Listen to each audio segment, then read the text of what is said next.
কেমন আছো সবাই? আশা করছি সবাই খুব ভালো আছো।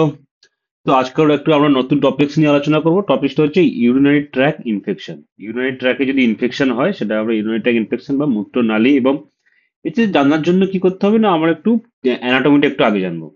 যে অ্যানাটমি জানতে গেলে আমাদের যে ইউরিনারি ট্র্যাকটা আছে সেটা কি অ্যাকচুয়ালি, সেটা হচ্ছে কি আমাদের কি কি নিয়ে তৈরি হচ্ছে আমাদের ইউরিনারি সিস্টেমটা। একটা হচ্ছে কিডনিস আছে, ইউরেটার্স আছে, ব্লাডার্স আছে, প্রোস্টেট প্রোস্টেট ছেলেদের জন্য, এবার ইউরেথ্রা আছে। ওকে।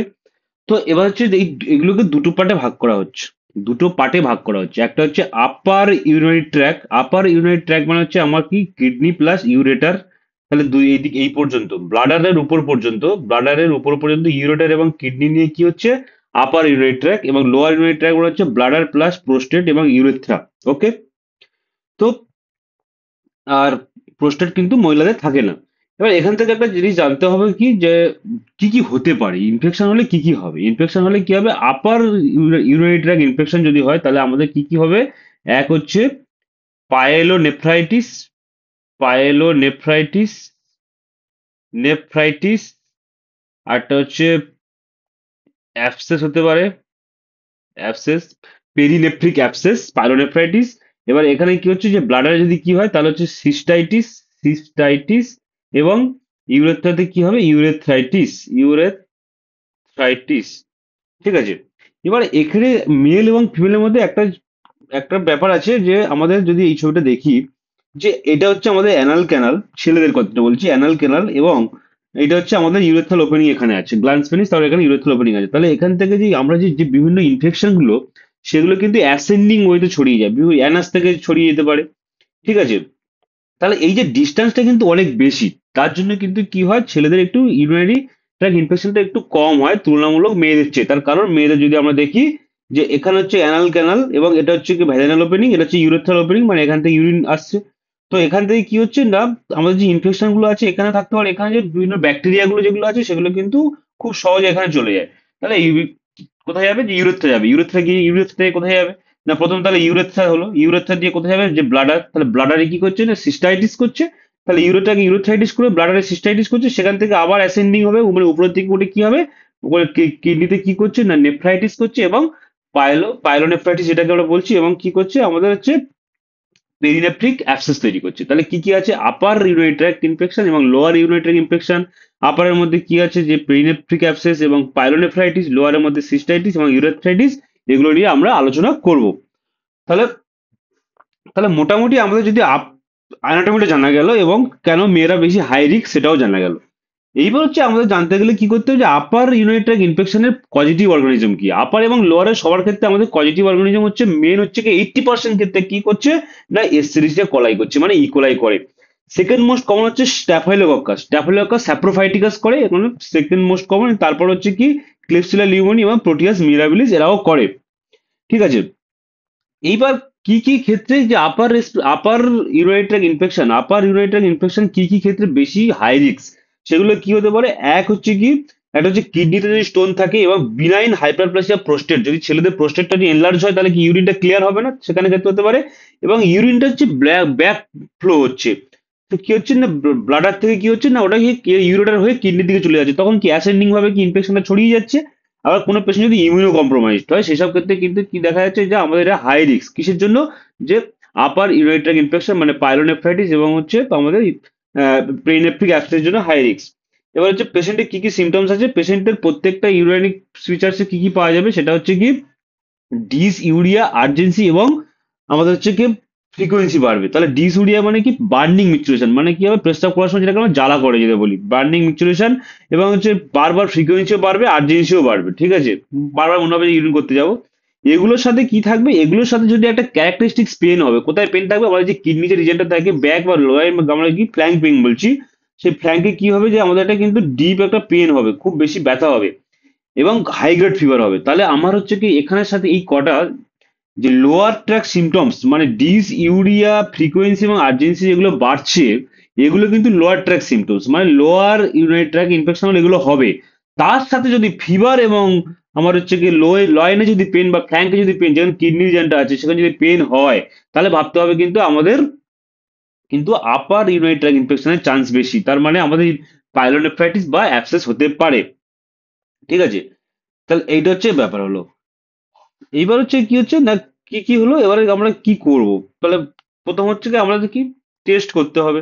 আমাদের নর্মালি যদি আপার ইউরিনারি ইনফেকশন ভাবি, মানে হাই গ্রেড ফিভার এবং পেন থাকে, তাহলে কিন্তু আমরা ইউরিন অ্যানালাইসিস ফার্স্ট কিন্তু ইউরিন অ্যানালাইসিস করতে হবে। ইউরিন অ্যানালাইসিস মানে কি, আমাদের ইউরিনটাকে আরই এবং মাইক্রোস্কোপ, রুটিন এক্সামিনেশনের মাইক্রোস্কোপি এবং কালচার সেন্সিটিভিটি করা টেস্ট করা হয়। তাহলে এবার যদি আমরা ইউরিনের স্যাম্পলটা কিভাবে কালেক্ট করবো যদি সেটা ভাবি, প্রথমত দেখো যে ইউরিনের স্যাম্পলটা কিভাবে কালেক্ট করা হচ্ছে। যে প্রথমে হচ্ছে কি, আমরা যে প্রত্যেকটা প্রসিডিউর কিন্তু পুরো সেপটিক ওয়েতে, মানে অ্যাসেপটিক ওয়েতে করতে হবে, মানে পুরো প্রপার হচ্ছে হাইজিন মেনে করতে হবে। তাহলে প্রথমে কি হচ্ছে যে আমাদের একটা মিড স্ট্রিম, মানে মধ্য যে প্রবাহিত যেটা হচ্ছে সেই ইউরিনটা কালেক্ট করতে হবে। কি হবে না, প্রথমে হচ্ছে যদি ছেলে হয় তার হচ্ছে কি গ্ল্যান্স অফ দ্য পেনিস পরিষ্কার করতে হবে একটা টিস্যু পেপার দিয়ে, এবং কিছু যে টিস্যু পেপার পরিষ্কার করতে হবে, এবং যদি হচ্ছে কি মহিলা হয় তাহলে লেবিয়া মেজোরাডোজগুলো স্প্রেড করে দিয়ে সেগুলো কিন্তু পরিষ্কার করে নিতে হবে। তারপর কিছুটা তাকে ইউরিন করতে হতে পারে, ইউরিন করতে হবে, কারণ কি কিছুটা ইউরিন 10 to 30 ml ইউরিনটাকে তাকে বের করে ফেলে দিতে হবে বাইরে। তাহলে সেটা কি হবে, মিড স্ট্রিম হবে। তারপর যে ইউরিনটা আসবে সেটা কিন্তু আমরা কন্টেনারের মধ্যে সেটা নেবো, নিয়ে লেবেলিং করে পাঠিয়ে দেবো। ঠিক আছে, কন্টেনারের মধ্যে নিয়ে লেবেলিং করে পাঠিয়ে দেবো। এবং এই প্রসিডিউর শুরু করার আগে হ্যান্ড ওয়াশ করতে হবে, এবং প্রসিডিউর শেষ করার পরেও হ্যান্ড ওয়াশিং করতে হবে। তারপর হচ্ছে স্যাম্পলটা পাঠালাম। এবার যদি কোনো পেশেন্ট যদি ক্যাথেটারাইজড করা থাকে, ঠিক আছে, সেই সব পেশেন্টে কিন্তু আমরা কি করি যে একটা অ্যাসেপটিক প্রসিডিওরে আমাদের মেনটেন করতে হবে। অনেক সময় দেখা যাচ্ছে বিভিন্ন ক্যাথেটার দেখা যাচ্ছে এখানে একটা ক্যাথেটার পোর্ট থাকে, সেখান থেকে আমরা ডিরেক্ট এই জায়গাটা পরিষ্কার করে বিভিন্ন ক্লিনিং টিনিং করে দিয়ে তারপরে এখান থেকে আমরা ডিরেক্ট ইউরিন কালেক্ট করতে পারি। এবার আমাদের ওয়েস্ট বেঙ্গলে ম্যাক্সিমাম ক্ষেত্রে দেখা যাচ্ছে যে এগুলো থাকে না। আমরা কি করি, ডাইরেক্ট এটা হচ্ছে ক্লিন করি, প্রথম বিটাডিন বা এমনি যেগুলো সোয়াব টপ দিয়ে এগুলো পরিষ্কার করতে হবে, করে ডাইরেক্ট এখানে কি হতে নিডিল দিয়ে আর ওখান থেকে ইউরিন বের করে নেবো। মানে সিরিঞ্জ দিয়ে 10 ml সিরিঞ্জ দিয়ে ফুটিয়ে ওখান থেকে ইউরিন বের করে নেবো। ঠিক আছে, তাহলে কিভাবে ইউরিন কালেক্ট করতে হলো। এবং ইউরিন স্যাম্পলটা কিন্তু নর্মালি মানে আর্লি মর্নিং স্যাম্পলটা খুব ভালো হয়, আর্লি মর্নিং স্যাম্পল নিলে খুব ভালো হয়। তাহলে প্রথম ইউরিন স্যাম্পলটা কিভাবে কালেক্ট করতে হলো আমরা জানলাম। এরপরে কি হচ্ছে না, ইউরিন অ্যানালাইসিস করতে হবে, যে আমরা কালচার এই যে urine routine examination, microscopy examination, এবং আমাদের হচ্ছে গিয়ে যে কালচার এন্ড সেন্সিটিভিটি টেস্টের রিপোর্টস গুলো কেমন আছে সেগুলো একটু আমরা জানবো। তারপরে আমরা ট্রিটমেন্ট করবো।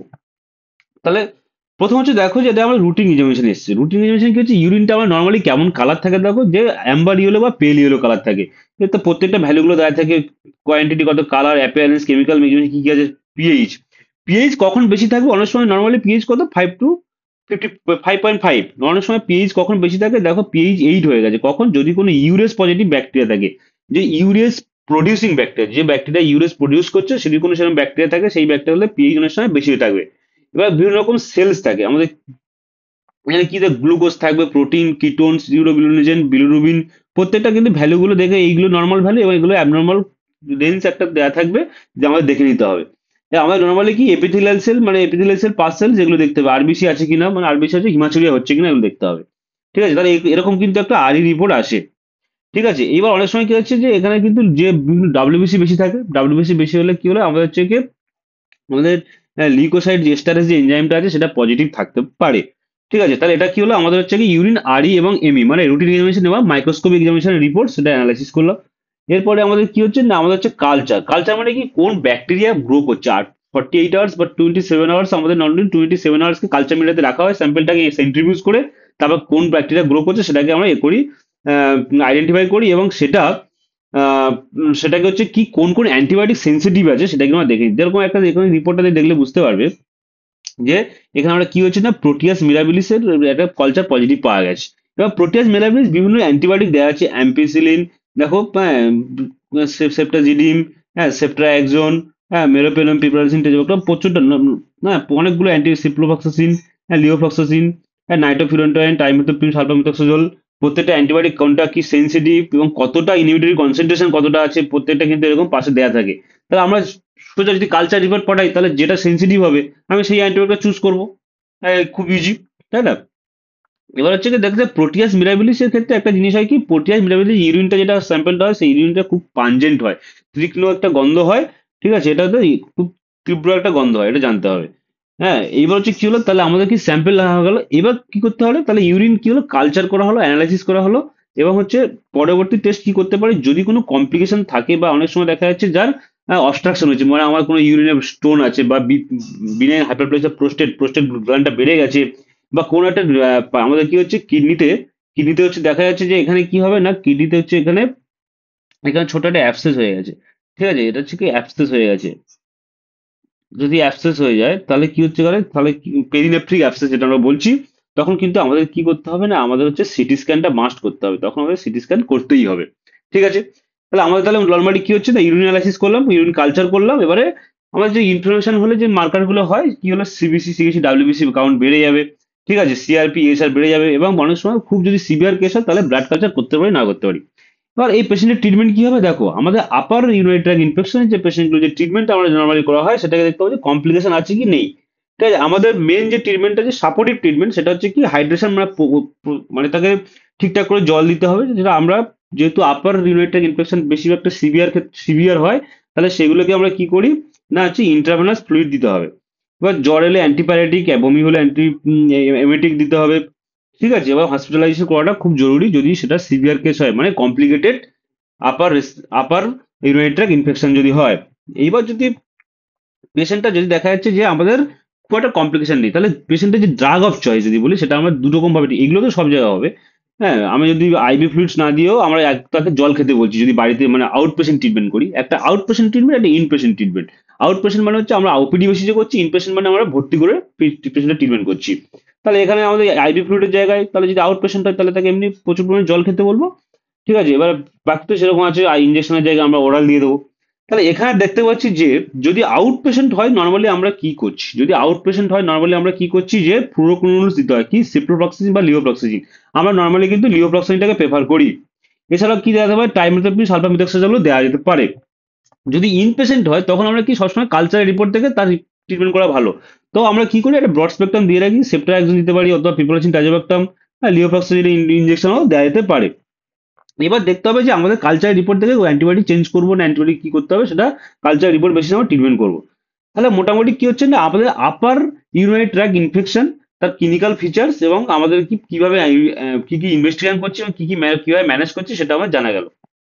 ঠিক আছে, এবার হচ্ছে কি হবে না, এবার হচ্ছে আমাদের লোয়ারের মধ্যে আপারের পার্থক্য কি না, আমাদের কি যে লোয়ার ইউনিটটাকে যে কি কি আছে, একটা সিস্টাইটিস হবে আর একটা হচ্ছে কি ইউরোথ্রাইটিস হবে, সিস্টাইটিস আর ইউরোথ্রাইটিস। এবার একটা জিনিস দেখতে হবে যে এখানে কিন্তু একটা পার্থক্য আছে, কার সাথে, পার্থক্যটা হচ্ছে আমাদের সিস্টাইটিস ইউরোথ্রাইটিস পার্থক্যটা কি হচ্ছে না, পার্থক্যটা হচ্ছে আমাদের হচ্ছে মেন যে আপার ইউরিনারি ট্র্যাক্ট ইনফেকশন হবে সেখানে কিন্তু আমি বলেছি হাই গ্রেড ফিভার এবং কি হবে না একটা পেন অ্যাবডোমেন, মানে বিশেষ করে লয়েন বা ফ্ল্যাঙ্ক পেন হবে, কিন্তু এখানে ক্ষেত্রে কিন্তু অতটা হবে না। এখানে এটাই আমাদের ডিফারেন্সিয়েট করতে হবে, তাহলে আমাদের যে হাই গ্রেড ফিভার যে হচ্ছিল ফ্ল্যাঙ্ক পেনটা আমাদের লোয়ার ইউরিনারি ট্র্যাক্টে হবে না। এখানে কি কি হবে, সই বার্নিং মিক্সচুরেশন, মানে ইউরিনে জ্বালা করছে, যে ডিসউরিয়া, এবং হচ্ছে আমাদের যে ফ্রিকোয়েন্সি আর্জেন্সি যেগুলো বাড়ছে এগুলো থাকবে। তাহলে আপনি ডিসইউরিয়া, ফ্রিকোয়েন্সি আর্জেন্সি, সুপ্রাপিউ মাইল্ড পেন, তাহলে খুব একটা পেন হবে না। অনেক সময় দেখা যাচ্ছে যে যে ইউরিনটা যে ক্লাউডি বা ইয়ে হবে, বিভিন্ন রকম ব্যাকটেরিয়া থাকলে ওটা একটা ক্লাউডি অ্যাপিয়ারেন্স থাকতে পারে। এখানেও কিন্তু সেই পজিটিভ অর্গানিজম সেম, ইকোলাই বেশি হয়, ক্লেপসিলা, প্রোটিয়াস সেরকম হয়। এবার একটা সেক্সুয়ালি অ্যাক্টিভ যদি ওই ওম্যান হয় তাহলে স্ট্যাফাইলোকাস স্যাপ্রোফাইটিকাস হয়। এটা আমরা আগেও ডিসকাস করেছি। এবার একটা জিনিস, যদি কোনো পেশেন্ট দেখা যাচ্ছে যে আমাদের লোয়ার ইউরিনারি ট্র্যাক্ট ইনফেকশন হয়েছে, মানে তার ফিভার বা পেন নেই, তাহলে কিন্তু অনেক সময় তার ক্ষেত্রে কি আমরা কালচার করতে পাঠাবো, নর্মালি আমরা পাঠাই না, কিন্তু কোন কোন ক্ষেত্রে পাঠাবো সেটা হচ্ছে একটা নির্দিষ্ট নিয়ম মেনে করতে হয়। তাহলে একটা হচ্ছে কি মেন যদি হয়, যদি কোনো মেন, তাহলে যদি ছেলেদের হয় তাহলে কিন্তু করতে হবে, পাঠাতে হবে কি কালচার পাঠাতে হবে। যদি প্রেগনেন্ট হয় পাঠাতে হবে, ডায়াবেটিক পেশেন্ট হলে পাঠাতে হবে, রিকারেন্ট যদি ইনফেকশন হয় পাঠাতে হবে, এবং ফেলিওর অফ ইনিশিয়াল ট্রিটমেন্ট, যদি ট্রিটমেন্ট প্রথমে অ্যান্টিবায়োটিক দিচ্ছ তারপরে যদি তার ট্রিটমেন্ট ফেলিওর হয়ে যাচ্ছে তাহলে পাঠাতে হবে। তাহলে এদের ক্ষেত্রে কি হলো, তাই এদের ক্ষেত্রে হচ্ছে কি, তাহলে কালচার পাঠানোর কটা নির্দিষ্ট একটা নিয়ম মেনে পাঠাতে হবে, সবাইকে কালচার পাঠিয়ে দিলে হবে না। ঠিক আছে, এবার হচ্ছে আমাদের এখানে কি ম্যানেজ করব। তাহলে ম্যানেজ করার আগে আমরা কি বলেছি যে প্রত্যেকটা ইউনিটের ইনফেকশন কি কমপ্লিকেটেড হয়, একটা আনকমপ্লিকেটেড হয়। তাহলে কি এটা, এটা সিভিয়ারিটি অনুসারে কি হচ্ছে, কমপ্লিকেটেড হচ্ছে আনকমপ্লিকেটেড হচ্ছে, ঠিক আছে, কমপ্লিকেটেড হচ্ছে আনকমপ্লিকেটেড হচ্ছে। তাহলে সেরকম এখানেও হবে, আমরা যেরকম আপার ইউরিনারি ট্র্যাক্ট ইনফেকশনে যেরকম কি করেছি যে ইন পেশেন্ট আর আউট পেশেন্ট ট্রিটমেন্ট করেছি, ইন পেশেন্ট আউট পেশেন্ট আলাদা করে ট্রিটমেন্ট করেছি। হ্যাঁ, মানে ইন পেশেন্ট মানে আমরা কি কমপ্লিকেটেড ভাবছি, আর আউট পেশেন্ট মানে আমরা কিন্তু নন কমপ্লিকেটেড ভাবছি বা আনকমপ্লিকেটেড ভাবছি। ঠিক আছে, এইবার এখানে তাহলে কি হবে, এখানে এখানে দেখো এখানে কি হচ্ছে, সেই সাপোর্টিভ ম্যানেজমেন্ট কিন্তু সেগুলো সবকিছু সেম আছে। এবং আমরা কিন্তু ওরাল কি দিতে পারি, যে অ্যালকাজল সিরাপ দিতে পারি। অ্যালকাজল সিরাপটা কিন্তু আমরা কি বলি, নর্মালি 10 ml করে বলি, 200 ml জলের সাথে মিশিয়ে দিনে 4 বার করে খেতে বলি। এতে কি হয়, যে ডাইসোডিয়াম হাইড্রোজেন সাইটের যে সলিউশনটা আমরা খেতে বলছি পেশেন্টকে, তাতে কি হয়, যে আমাদের কিন্তু অক্সালেট যে সাইটের যে যে বিভিন্ন রকম যে ক্রিস্টালস গুলো আছে, সেগুলো কিন্তু সব কিন্তু আমাদের কি হচ্ছে না, ইউরিন দিয়ে সবকিছু ক্লিয়ার হয়ে বেরিয়ে যাচ্ছে, যে বার্নিং যে সেন্সেশনটা আছে সেটা কিন্তু কমে যায়। আর যেহেতু পেশেন্টের এখানে জ্বর টর থাকে না, তাহলে আমরা কিন্তু তাহলে কালচার ফালচার খুব একটা পাঠাবো না। এইবার হচ্ছে এখানে কি হচ্ছে, যদি সেরকম হয় তাহলে আমরা কি চয়েস করব, যদি আনকমপ্লিকেটেড হয়, আনকমপ্লিকেটেড যদি হয় তাহলে এটা কিসের আনকমপ্লিকেটেড না, এটা হচ্ছে আমাদের লোয়ার ইউরিনারি ট্র্যাক্ট ইনফেকশনের আনকমপ্লিকেটেড যদি হয়, তাহলে নাইট্রোফিউরান্টাইন দিতে পারি, ফসফোমাইসিন দিতে পারি, বা ট্রাইমেথাইলপিন সালফামেথাক্সল দিতে পারি। ঠিক আছে। যদি কমপ্লিকেটেড হয়, যদি এটা হচ্ছে কমপ্লিকেটেড হয়, এটা যদি কমপ্লিকেটেড হয় মানে সেকেন্ড লাইন ট্রিটমেন্ট, এটা হচ্ছে কমপ্লিকেটেড, হ্যাঁ যদি কমপ্লিকেটেড হয়, তাহলে হচ্ছে কি হচ্ছে না, সেটা হচ্ছে আমাদের তখন আমরা কি দেবো, লিভোফ্লক্সাসিন দেবো বা সিপ্রোফ্লক্সাসিন দেবো। লিভোফ্লক্সাসিন সিপ্রোফ্লক্সাসিন দিতে পারি, বা অ্যামোক্সিসিলিন কার্বনিক অ্যাসিডও দিতে পারি। এবার অনেক সময় যদি পেশেন্টে অ্যাডমিট করতে হয়, তখন কিন্তু আমরা সেফট্রাইকজোন দিতে পারি, 1 গ্রাম আইভি 24 আওয়ারলি দেওয়া যেতে পারে। তাহলে এই যে দুটো আপার এবং লোয়ার যে ইউরিনারি ট্র্যাক্ট ইনফেকশন যে হলো, আপার এবং লোয়ার যে ইউরিনারি ট্র্যাক্ট ইনফেকশনটা হলো, এই দুটো দুটো কিন্তু ওভারঅল একটা ভাগ করা হচ্ছে, টাইপ দুটো ভাগে ভাগ করা হচ্ছে। সেটা কি, একটা হচ্ছে কিভাবে প্রেজেন্স করছে, আর একটা হচ্ছে কিভাবে তার সিভিয়ারিটি। সেটা দুটোর ক্ষেত্রেই বলছি আমি কিন্তু। তাহলে সিভিয়ারিটি যদি হয় ভাবি, তাহলে একটা হচ্ছে কমপ্লিকেটেড হলো, আনকমপ্লিকেটেড হলো। তাহলে কমপ্লিকেটেড পেশেন্টটা আমরা নর্মালি কি বলছি, যে আমরা ইন পেশেন্ট ট্রিটমেন্ট করছি বা ইনজেকশন দিচ্ছি। আর আনকমপ্লিকেটেড যেটা হচ্ছে, সেটা আমরা কিন্তু কি করছি, সেটা আমরা ওরাল দিচ্ছি বা আউট পেশেন্ট ট্রিটমেন্ট করছি। ওকে। এবার হচ্ছে যদি কোনো বাই প্রেজেন্টেশন দেখা যাচ্ছে যে ইউরিন দিয়ে আমাদের ব্যাকটেরিয়া পাস হচ্ছে কিন্তু কোনো রকম সিমটমস নেই, সেটাকে বলা হচ্ছে কি অ্যাসিম্পটোম্যাটিক ব্যাকটেরিয়া। ঠিক আছে। তাহলে পেশেন্ট ইউরিন দিয়ে, তাহলে আমরা যখন দেখছি ইউরিন পাঠিয়েছি, দেখছি যে আমাদের স্যাম্পেলে আমাদের পাওয়া যাচ্ছে, যে ব্যাকটেরিয়া পাওয়া যাচ্ছে, কিন্তু কোনো সিমটমস নেই, সেটাকে বলছে অ্যাসিম্পটোম্যাটিক ব্যাকটেরিয়া। আর যদি সিমটমস থাকে, সেটাকে বলা হচ্ছে সিমটোম্যাটিক ব্যাকটেরিয়া। কখন আমি বলবো অ্যাসিমটোম্যাটিক, এর একটা ব্যাকটেরিয়ার একটা নির্দিষ্ট পরিমাপ থাকে, সেটা কি, যদি 1 লাখ যদি ব্যাকটেরিয়া কি থাকে, colony forming unit per ml ইউরিনে থাকে, তার পার ml ইউরিনে থাকে, তখন তাকে কি বলবো, তখন আমরা তাকে বলবো যে অ্যাসিমটোম্যাটিক ব্যাকটেরিয়া। কখন, যদি তার সিমটমস অ্যাবসেন্স থাকে, কোনো রকম সিমটমস থাকবে না, এবং ইউরিনে কি পাওয়া গেছে, প্রত্যেক ml ইউরিনের জন্য 1 লাখ করে কলোনি ফর্মিং ইউনিটস আছে। ঠিক আছে, তাহলে এখানে একটা আমাদের এটা হয়ে গেল। এইবার কি হচ্ছে, যে আমরা কি হচ্ছে, যে তাহলে একটা মানে লোয়ার ইউরিনারি ইনফেকশনের সিস্টাইটিস আছে, ইউরোথ্রাইটিস। এবার ইউরোথ্রাইটিসটা একটু অন্যরকম। ইউরোথ্রাইটিসটা কি একটু একটু অন্যরকম। ইউরোথ্রাইটিসটা হচ্ছে, দেখো, ইউরোথ্রাইটিসে মেনলি কিন্তু আমাদের কি হচ্ছে না, একটা পুরুলেন্ট একটা বা মিউকো পুরুলেন্ট একটা ডিসচার্জ বেরোবে। ঠিক আছে। তাহলে পুরুলেন্ট বা মিউকোপুলেন্ট ডিসচার্জ বেরোবে, অনেক সময় ক্লিয়ারও হতে পারে। তাহলে অনেক সময় ক্লিয়ার হতে পারে। ঠিক আছে। এখানে কিন্তু আমরা যদি ন্যাকো আছে, যে ন্যাকো যে গাইডলাইন্স আমরা মানি, সেখানে যদি আমরা কিট 1 বা গ্রে কিট দিয়ে থাকি, কাদের ক্ষেত্রে দেখো, urethral discharge, anorectal discharge, cervicitis symptoms, asymptomatic infection ম্যানেজমেন্টের জন্য আমরা কি দিই, কিট 1 বা গ্রে কিট দিই। সেখানে অ্যাজিথ্রোমাইসিন থাকে 1 গ্রাম সিঙ্গেল ডোজ, আর সেপিক্সিন থাকবে কি 400 মিলিগ্রাম সিঙ্গেল ডোজ। এবার অনেক ক্ষেত্রে দেখা যাচ্ছে কি, আমরা কিন্তু এই যে অ্যাজিথ্রোমাইসিনটা কনস্ট্যান্ট রেখে, যদি আমরা অ্যাজিথ্রোমাইসিনটাকে আমরা কনস্ট্যান্ট রেখে, অ্যাজিথ্রোমাইসিন 1 গ্রাম ওরাল এটাকে কনস্ট্যান্ট রেখে আমরা এর সাথে কি করতে পারি, আমরা আরো অপশন দিতে পারি। একটা কি না, একটা ইনজেকশন সেপ্ট্রাইজোন দিতে পারি, সেপ্ট্রাইজোন দিতে পারি, সেপ্ট্রাইজোন 500 mg স্ট্যাট দিতে পারি, একটাই সিঙ্গেল ডোজ। ঠিক আছে। অথবা অথবা আমরা কি করতে পারি, ক্যাপসুল হচ্ছে কি দিতে পারি, ডক্সিসাইক্লিন দিতে পারি। ডক্সিসাইক্লিন হচ্ছে কি 100 mg বিডি করে আমরা কি 7 দিন দিতে পারি। অথবা অথবা কিন্তু আমাদের কি হচ্ছে, এইটা কিন্তু ফিক্সড, আমাদের অ্যাজিথ্রোমাইসিনটা ফিক্সড, তার সাথে কি সেপ্ট্রাইজিন দিতে পারি, ডক্সিসাইক্লিন দিতে পারি। অথবা আমরা এমনি সেফালোস্পোরিন গ্রুপের যে কোনো আমরা দিতে পারি, অত আমাদের জানারও দরকার নেই। ওকে। এবার হচ্ছে একটা ব্যাপার হচ্ছে কি, যে এই যে ইউরেথ্রাইটিসটা যেটা হচ্ছে, এটা কিন্তু তার পার্টনারকেও ট্রিটমেন্ট করতে হবে, তাহলে তার পার্টনারকেও কিন্তু ট্রিটমেন্ট করতে হবে। ঠিক আছে। তাহলে এখানে কিন্তু তার পার্টনারকে ট্রিটমেন্ট করতে হবে, এবং একটা সিমটোম্যাটিক একটা ম্যানেজমেন্ট আমরা এখানে এটা অথবা এটা আমরা যে কোনো ইচ্ছা আমরা সিমটোম্যাটিক ম্যানেজমেন্ট করতে পারি। তাহলে এখানে মেনলি আমাদের কি টার্গেট, মানে এই যে আমরা যে অ্যান্টিবায়োটিক দুটো দিচ্ছি মেনলি টার্গেট করছে কি নিজেরিয়া গনোরি এবং আমাদের ক্ল্যামাইডিয়া ট্র্যাকোমাটিস, এই দুটো ব্যাকটেরিয়া কিন্তু এগেনস্টে কাজ করার জন্য আমরা ইউরোথাইটিস ট্রিটমেন্ট করছি। তাহলে আপার ইউরিনারি ট্র্যাক্ট ইনফেকশন মানে পাইলোনেফ্রাইটিস এবং perinephric abscess, lower urinary tract infection মানে সিস্টাইটিস এবং হচ্ছে কি হচ্ছে ইউরোথ্রাইটিস। তাহলে ইউরোথ্রাইটিসের ট্রিটমেন্ট আলাদা হলো এবং সিস্টাইটিসের জন্য কমপ্লিকেটেড আনকমপ্লিকেটেড একটা ট্রিটমেন্ট, আবার হচ্ছে আপার ইউরিনারি ট্র্যাক্টের জন্য কমপ্লিকেটেড আনকমপ্লিকেটেড ট্রিটমেন্ট হয়ে গেল। তাহলে এইবার হচ্ছে আমাদের দুটো জিনিস নিয়ে আলোচনা করতে হবে, একটা হচ্ছে কি না রিকারেন্ট ইউরিনারি ট্র্যাক্ট ইনফেকশন কি, আর একটা হচ্ছে প্রেগনেন্সিতে কি করব। ঠিক আছে, রিকারেন্ট ইউরিনারি ট্র্যাক্ট ইনফেকশন কি এবং প্রেগনেন্সিতে কি করব।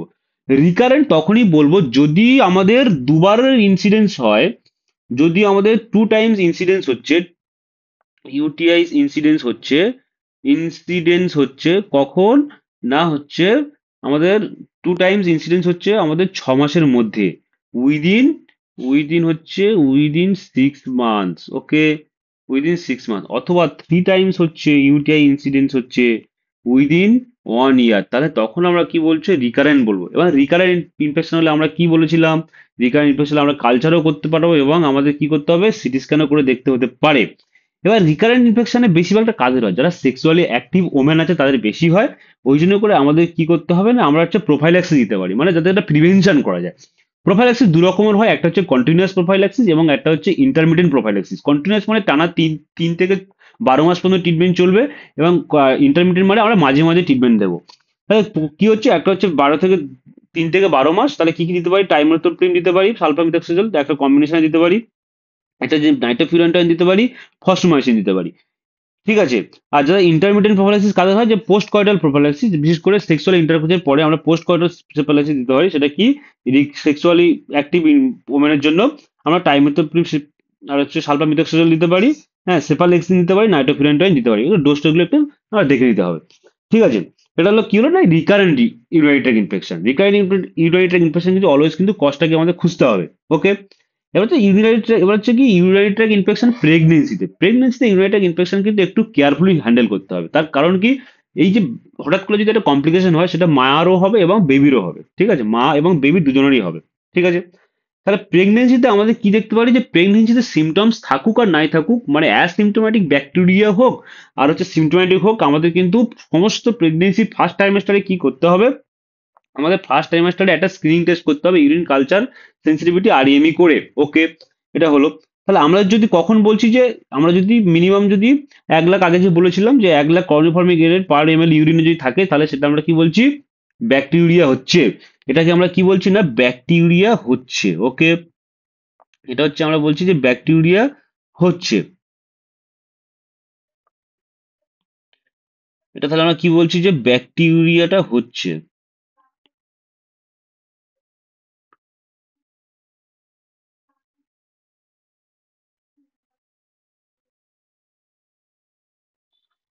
তাহলে ব্যাকটেরিয়াটা হচ্ছে।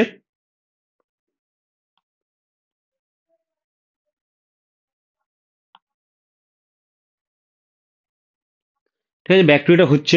এবার সেটা সিমটোম্যাটিক না অ্যাসিমটোম্যাটিক সেটা আমাদের জানতে হবে, সেটা সিমটোম্যাটিক না অ্যাসিমটোম্যাটিক জানতে হবে আমাদের। কিন্তু কোনো রকম সিমটমস অ্যাসিমটম থাকুক আর না থাকুক, আমাদের কিন্তু দুজনকেই ট্রিটমেন্ট করতে হবে। ঠিক আছে, দুজনকেই কিন্তু ট্রিটমেন্ট করতে হবে। ঠিক আছে, তাহলে যদি একটা প্রেগনেন্ট মা যদি লোয়ার ইউরিনারি ট্র্যাক্ট ইনফেকশন নিয়ে আসে, সেটা সিমটমস থাকুক আর নাই থাকুক, যদি লোয়ার ইউরিনারি ট্র্যাক্ট ইনফেকশন নিয়ে আসে, তার যদি ব্যাকটেরিয়া হচ্ছে, মানে আমাদের এই যে ভ্যালুটা হচ্ছে 1 ml পার ইউরিনে হচ্ছে আমাদের যদি থাকে, তাহলে কিন্তু সেটাকে ব্যাকটেরিয়া বলছি। সেটা সিমটমস থাকুক আর নাই থাকুক আমাদের জানার দরকার নেই, আমরা কিন্তু ট্রিটমেন্ট শুরু করব। তাহলে কি করতে হবে, আমাদের একটা জিনিস দেখতে পাচ্ছি যে এখানে পরিষ্কার লেখা আছে যে এই যে ড্রাগগুলো আমাদের কিন্তু প্রেগনেন্সি দিতে পারবো না। একটা হচ্ছে টাইমেথোপ্রিল সালফামিথাক্সোজল, কারণ এটা নিউরাল টিউব ডিফেক্ট করে, এটা দেওয়া যাবে না ফার্স্ট টাইমাস্টার, দেওয়া যাবে না এবং 32 এর পরেও দেওয়া যাবে না। অ্যামিনো গ্লাইকোসাইড ওটোটক্সিক ড্রাগ এবং নেফ্রোটক্সিক এটাও দেওয়া যাবে না, এবং ফ্লুরোকুইনোজগুলো গ্রুপের যেগুলো হচ্ছে লিওপ্রক্সাসিন সিপ্রোফ্লক্সাসিন, সেগুলো কার্টিলেজ ড্যামেজ করে, এই 3টে গ্রুপের ড্রাগ দেওয়া যাবে না। আমরা কি কি দেব, আমরা হচ্ছে দেব হচ্ছে কি, যদি লোয়ার ইউরিনারি ইনফেকশন মার হয় তাহলে হচ্ছে আমরা ফসফোমাইসিন দিতে পারি। ফসফোমাইসিন কত দেবো, 3 গ্রাম ওডি করে একবারই দেবো, 3 গ্রাম ওডি একবারই দেবো। ঠিক আছে, এবার হচ্ছে বিটা ল্যাকটামস, আমরা যেমন হচ্ছে কি সেফালোস্পোরিন গ্রুপের ড্রাগ দিতে পারি, সেফালোস্পোরিন গ্রুপের ড্রাগের মধ্যে কি সেপোডক্সিন দিতে পারি, সেপোডক্সিন দেওয়া যেতে পারে এবং হচ্ছে আমাদের অ্যামোক্সিসিলিন এবং ক্যাবুলোনিক অ্যাসিডও দেওয়া যেতে পারে। ঠিক আছে, এবার নাইট্রোফিউরানটয়েন যেটা আমরা দিই, নাইট্রোফিউরানটয়েন 100 মিলিগ্রাম যেটা আমরা দিই পার ওরাল ওডি করে, সেই সরি বিডি করে, সেটা কিন্তু আমরা যখন ডেলিভারির সময় কাছাকাছি আসবে সেই সময় আমরা দেবো না। তাহলে লোয়ার ইউরিনারি ইনফেকশন ইন প্রেগনেন্সিতে আমরা এই ড্রাগগুলোকে অ্যাভয়েড করব। আমরা চয়েস করব ফসফোমাইসিন, অ্যামক্সিসিলিন অথবা ক্যালোরিক অ্যাসিড, যে কোনো একটাই, অথবা হচ্ছে নাইট্রোফিউরানটয়েন। ঠিক আছে, এগুলো আমরা চয়েস করব। এইবার যদি কোনো পেশেন্টের প্রেগনেন্সিতে কি হয়েছে না, আমাদের আপার ইউরিনারি ইনফেকশন হয়েছে, আপার ইউরিনারি ইনফেকশন প্রেগনেন্সিতে মানে হচ্ছে কি, সেটা হচ্ছে পাইলোনেফ্রাইটিস হয়েছে, সেই সময় ক্ষেত্রে কি করতে হবে, মানে সেই সব ক্ষেত্রে কিন্তু আমাদের ইনজেক্টেবল ইউজ করাটা উচিত। সেখানে আমরা কি সেপোট্যাক্সিম, সেপ্ট্রাএক্সোন, সেপেপিম, এইসব গ্রুপের এইসব মানে সেফালোস্পোরিন যে গ্রুপের ড্রাগগুলো আছে সেগুলো আমরা দেবো। ঠিক আছে, যদি এর পরে মানে থার্ড জেনারেশন সেফালোস্পোরিন যেগুলো আছে, এর পরে যদি আমার দেখা যাচ্ছে পেশেন্টটা খুব সিভিয়ার ইনফেকশন হয়ে গেছে, পেশেন্টটা অনেক সময় কি হতে পারে, অনেক সময় সেপসিসের দিকে চলে যাচ্ছে, বা পেশেন্টের ইমিউনো কম্প্রোমাইজড হয়ে গেছে খুব, তখন কিন্তু আমরা কিন্তু পিপারাসিলিন, ট্যাজোব্যাক্টাম, মেরোপেনেম এইসব, বা টিকারসিলিন এইসব কিন্তু আমরা এইসব এইসব ড্রাগগুলো আমরা ইউজ করতে পারি। ঠিক আছে, তাহলে এগুলো প্রেগনেন্সিতে আমাদের হলো। ঠিক আছে, এইবার আমাদের জানার বিষয় যে কি করে প্রিভেনশন করব, কি করে হচ্ছে আমরা প্রিভেনশন করবো, তাহলে কি কি পেশেন্টের অ্যাডভাইস দেবো এবং কতগুলো ক্রাইটেরিয়া আমরা হচ্ছে জানতে হবে। এক হচ্ছে কি না, আমরা যে পেশেন্টকে সবসময় অ্যাডভাইস দিতে হবে যে অ্যান্টিবায়োটিক কোর্সটাকে কমপ্লিট করতে হবে, জলটা পরিমাণ মতো খেতে হবে। ঠিক আছে, এবং হচ্ছে কি আমরা অনেকে কি করে ইউরিন মানে ইউরিন ধরে রাখে যে অনেকক্ষণ ধরে ইউরিন করছে না, তাহলে ইউরিন পেলে সঙ্গে সঙ্গে কিন্তু ইউরিন যেতে হবে পেশাব করতে। আর কি করতে পারে, পোস্ট কয়টাল ভয়েডিং খুব ইম্পর্টেন্ট জিনিস, যে আফটার সেক্সুয়াল ইন্টারকোর্সের পরে কিন্তু সঙ্গে সঙ্গে ইউরিন ইউরিন করলে ভালো হয়, তার কারণ যে ইউরেথা দিয়ে যে ব্যাকটেরিয়াগুলো উপরের দিকে ওঠার চেষ্টা করতে সেগুলো ইউরিন দিয়ে আবার কিন্তু নিচে চলে আসবে। তাহলে urinate immediately after sexual intercourse, এটা কিন্তু খুব ইম্পর্টেন্ট। এবং আমরা যে বিভিন্ন ইরিটেন্টস যে খাবারগুলো আছে, ক্যাফেন, অ্যালকোহল, ঠিক আছে, এগুলো কিন্তু আমরা, স্পাইসি ফুড, অ্যাসিডিক ফুড, এগুলো কিন্তু আমরা খাবো না। ঠিক আছে, এইবার হচ্ছে কি হচ্ছে, নিজের হাইজিন মেনটেন করতে হবে। ঠিক আছে, বিশেষ করে ওমেন হলে তার হাইজিন মেনটেন করতে হবে, কারণ ব্যাকটেরিয়া যে টান দিয়ে হচ্ছে অ্যাসেন্ডিং ওয়েতে যে স্প্রেড করছে সেটা বন্ধ হয়ে যাবে। হ্যাঁ, ইউরিনেশন হ্যাবিটটা চেঞ্জ করতে হবে, মানে আমরা অনেকে কি করি, ইউরিনটা কমপ্লিট করি না, চলে যেতে হবে, পুরো কমপ্লিট করতে হবে, ব্লাডারটাকে এমটি করতে হবে। হ্যাঁ, অনেক সময় মানে স্নানটা পুকুরে না নেমেই করলে ভালো, শাওয়ারে স্নান করে বেটার হবে। ঠিক আছে, পরিষ্কার কাপড় ইউজ করতে হবে। এবং অনেক এটা দেখা গেছে যে ক্র্যানবেরি যে বিভিন্ন রকম জুসগুলো হয়, ক্র্যানবেরি প্রোডাক্ট, সেগুলো কিন্তু ইকোলাইকে প্রিভেনশন করার জন্য একটা ইম্পর্টেন্ট রোল আছে, এটা কতটা সাইন্টিফিক আমরা জানি না। ঠিক আছে, এবার হচ্ছে কি হলো, এগুলো ওভারঅল সব পেশেন্টের জন্য মিলতে হবে। এবার দুটো তিনটে পেশেন্ট আছে যেগুলো কিন্তু আমাদেরকে নিজস্ব কেয়ার দিতে হবে। একটা কি, একটা হচ্ছে সুগার পেশেন্ট। সুগার পেশেন্টদের কেন, সুগার হচ্ছে মিষ্টি, এখানে কিন্তু অনেক ব্যাকটেরিয়া এসে ওখানে বসবাস করবে, তাহলে সেই পেশেন্টগুলোকে সুগার কন্ট্রোল করতে হবে। আর একটা কারণ হতে পারে, সুগারের জন্য অনেক সময় ব্লাডারটা নষ্ট হয়ে যায়, নিউরোজেনিক ব্লাডার হয়ে যায়। ব্লাডারের ওই জন্য কি হলো, ব্লাডারে ইউরিন জমতে থাকে, তাহলে ওখানে একটা স্ট্যাগনেন্ট হচ্ছে ইউরিন, তাহলে ওখানে ব্যাকটেরিয়া গ্রো করছে, করলে কি হবে না, ওখানে হচ্ছে যখন ইউরিন, তাহলে আমাদের ইনফেকশন হয়ে যাবে। তাহলে হচ্ছে সুগার কন্ট্রোল করতে হবে, তাহলে একটা একটা ভালো করে গ্লাইসেমিক কন্ট্রোল করতে হবে এবং তার হাইজিন মেনটেন করতে হবে। আর একটা ঠিক এরকম যে আমাদের যে প্রোস্টেট গ্ল্যান্ড, যে বিশেষ করে ছেলেদের যে প্রোস্টেট গ্ল্যান্ডটা যে বেড়ে যাচ্ছে, তাহলে কি হবে, তাহলে ইউরিনটাকে অবস্ট্রাকশন হচ্ছে, আসতে পারছে না, তাহলে তার কি হচ্ছে, তার প্রপার ট্রিটমেন্ট করাতে হবে এবং তাদের যে ইউরিনটাকে অবস্ট্রাকশন, যে ইউরিন জমছে সেটা বন্ধ করতে হবে, নাহলে ওখানে কিন্তু ব্যাকটেরিয়া গ্রো করবে। ওকে, এবার আমি বললাম যে মেয়েদের জন্য স্পেশাল কেয়ার নিতে হবে, তার কারণে মানে অ্যানাটমি প্রথমে বলে দিয়েছি, এবারটা হয়ে গেল। এবার হচ্ছে দেখা যাচ্ছে কি, এবার হচ্ছে কি, আমাদের অনেক সময় দেখা গেছে যে কোনো একটা প্রোস্টেট এনলার্জমেন্ট বা কোনো আইসিইউতে কোনো পেশেন্টকে কিন্তু অনেক সময় দেখা যাচ্ছে যে অনেক দিন লং টার্ম কিন্তু ক্যাথেটার রেখে দিতে হচ্ছে, মানে সেটা কি হচ্ছে যে আমরা যে ফলিস ক্যাথেটার করি ইউরিন হওয়ার জন্য, সেটা কিন্তু অনেক দিন ধরে রেখে দিতে হচ্ছে। ওকে, তাহলে এইটা দেখা যাচ্ছে যে ক্যাথেটার অ্যাসোসিয়েটেড ইউটিআই হতে হচ্ছে, কটি ক্যাথেটার অ্যাসোসিয়েটেড ইউটিআই কিন্তু একটা খুব ডেঞ্জার জিনিস। ঠিক আছে, তাহলে পেশেন্টকে যখন তখন দেখা যাচ্ছে যে হসপিটালাইজ হতে হচ্ছে, তার কারণ তার বারবার কিন্তু ইউরিনে ইনফেকশন হচ্ছে, তাহলে সেখান থেকে কি ইউরোসেপসিস হয়ে যেতে পারে। ঠিক আছে, এইটাকে প্রিভেনশন করার জন্য আমরা কিন্তু একটা প্রসেস মেনে চলতে পারি, সেটা হচ্ছে কি, ক্লিন ইন্টারমিডিয়েন্ট ক্যাথেটারাইজেশন। মানে ধরো একটা পেশেন্ট কন্টিনিউয়াস 24 ঘন্টা যদি ক্যাথেটার পড়ে থাকে, সেখানে ব্যাকটেরিয়া গ্রো করতে করতে কি হলো, আস্তে আস্তে উপরের দিকে গিয়ে আমাদের ব্লাডারে চলে যাচ্ছে সিস্টাইটিস, এবং কিডনিতে গিয়ে পাইলোনেফ্রাইটিস করে দিচ্ছে। এবার যদি আমরা কি করি, যখন তার দিনের 4 থেকে 6 বার করে যদি ইন্টারমিডিয়েন্ট যদি ক্যাথেটার করি, এবং তার যখন ইউরিন মানে ইউরিনের সেন্সেশন আসে, তখন যদি ক্যাথেটার করে ইউরিনটা বের করে ব্লাডারটাকে হচ্ছে কি আমরা করে দিই, এমটি করে দিই, তাহলে কিন্তু আমরা আবার যদি ক্লিন প্রসিডিওর এটা যদি করি, তাহলে কিন্তু এই যে চান্স যে সব সময়ের জন্য ক্যাথেটার থাকলে যে ইনফেকশন হওয়ার চান্সটা কিন্তু অনেকটা কমিয়ে দেয়। ওকে, তাহলে ওই জন্য করে কি বলা হচ্ছে যে আমরা কিন্তু রেগুলার বেসিসে কি হচ্ছে না, 4 থেকে 6 বার দিনে আমরা ক্যাথেটার করে ইউরিনটাকে এমটি করে দিচ্ছি। ওকে, এবং ক্লিন প্রসিডিউরে। এটা অনেক রকমের ক্যাথেটার আছে, একটা হচ্ছে ওয়ান টাইম ইউজের জন্য হয়, অনেকটা হচ্ছে একটা এদের সেট পাওয়া যায়, সেটা কি আমরা বারবার ক্লিন করে ইউজ করতে পারি। কিন্তু যদি আমরা প্রপার অ্যাসেপ্টিক প্রসিডিউরে হাইজিন মেনে করি তাহলে কিন্তু এর চান্স, ইনফেকশনের চান্স অনেক কম যদি আমরা লং টার্ম ইউজ করি তার থেকে। ওকে, তাহলে এটা কিন্তু আমাদের ওভারঅল একটা আইডিয়া হলো। তাহলে এখানে আমরা যে ভিডিওটা আজকে আলোচনা করলাম সেখান থেকে আমাদের মোটামুটি কি কি জানলাম একটা রিভিশন একটা দিয়ে দিচ্ছি। ওকে, তাহলে প্রথম হচ্ছে কি আমরা অ্যানাটমি জানলাম, ঠিক আছে। প্রথম হচ্ছে আমরা কি অ্যানাটমি জানলাম, upper urinary tract, lower urinary tract anatomy জেনেছি। তারপর হচ্ছে কি তাদের কি কি ক্লিনিক্যাল সিমটমস আছে এবং আপার এবং লোয়ারের মধ্যে যে মেন যে পার্থক্যটা আছে সেটা আমরা বলেছি, ঠিক আছে। কি করে কোনটা ম্যানেজ করতে হবে, কমপ্লিকেটেড কেস, আনকমপ্লিকেটেড কেস যেগুলো কি কি আছে, মানে কোনটা আউট পেশেন্ট কোনটা ইন পেশেন্ট, সমস্ত কিছু ট্রিটমেন্ট করেছি। তা কিভাবে আমরা ইউরিন কালেকশন করতে হবে সেটা বলেছি। ইউরিন স্যাম্পেলটা কিভাবে অ্যানালিসিস করতে হবে সেটা বলেছি। কালচার সেন্সিটিভিটি কিভাবে দেখে সেটাও বলেছি। ইউরেথ্রাইটিস নিয়ে আলোচনা করলাম, ইউরেথ্রাইটিস ট্রিটমেন্ট নিয়ে আলোচনা করেছি, ঠিক আছে। এবার প্রেজেন্টেশনের যে ভাগগুলো এগুলো আমরা করেছি। তারপর কি করলাম, তারপর হচ্ছে কি এখানে যে অ্যালকোহল নিয়ে আলোচনা করলাম এবং এগুলো প্রত্যেকটা ড্রাগ নিয়ে আলোচনা করেছি। এবার হচ্ছে কি আমরা রিকারেন্ট ইউটিআই নিয়ে আলোচনা করেছি, প্রেগনেন্সিতে ইউটিআই নিয়ে আলোচনা করেছি এবং কি কিভাবে প্রিভেনশন করতে হবে, ডায়াবেটিস, হাইপার, তারপর হচ্ছে প্রোস্টেট, এগুলো ওমেন হলে কি করতে হবে এবং ক্যাথেটার থাকলে কি করতে হবে, যেমন প্রত্যেকটা কিন্তু আলোচনা করেছি। তো আশা করি ভিডিওটি সবার ভালো লেগেছে। যদি ভিডিওটি ভালো লেগে থাকে অবশ্যই আমাদের কমেন্ট করে জানাও, এবং কোথায় বুঝতে পারছো না আমাদের টেলিগ্রাম চ্যানেল আছে, লিঙ্কে দেওয়া আছে, দেখবে টেলিগ্রাম চ্যানেল আছে, সেখানে এসে ডিরেক্টলি জিজ্ঞেস করো বা আমাদের ইউটিউবে কমেন্ট করে জানাও যে এই জায়গাটা বুঝতে পারছি না, তাহলে আমরা কিন্তু বুঝিয়ে দেবো। আর এই নোটসটা কিন্তু আমাদের টেলিগ্রাম চ্যানেলেই দেওয়া হয়। তো সবাইকে ধন্যবাদ ভিডিওটি দেখার জন্য।